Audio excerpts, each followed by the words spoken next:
Suffering is often the gateway for us to wake up to some sort of sense. It seems just remarkably true. Yeah, unbelievably true. I think life is always presenting us with opportunities to awaken. I think that the suffering happens because often when these opportunities arise, we go into a state of resistance because of our belief system that we're holding. If I look at my own journey, to be completely honest, I think the belief I had was, I am not enough.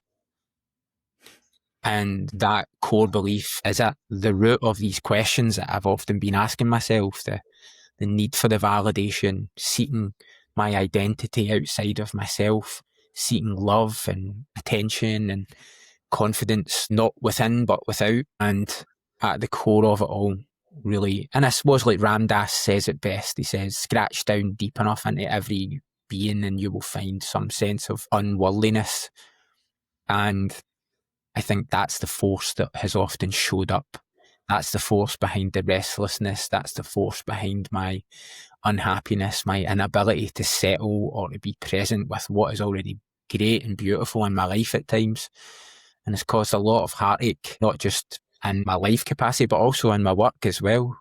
You know, I think looking back now with a sort of wiser head, I can see all the opportunities that were missed. And so when you don't choose the path of consciously moving into the change or the opportunity or the challenge, however you wish to label it, is that often life is no other way because we keep making choices, and so those choices stack up, those karmic forces, and only lead us to the lesson, if we could call it that, the suffering, the lesson, however you choose to position it.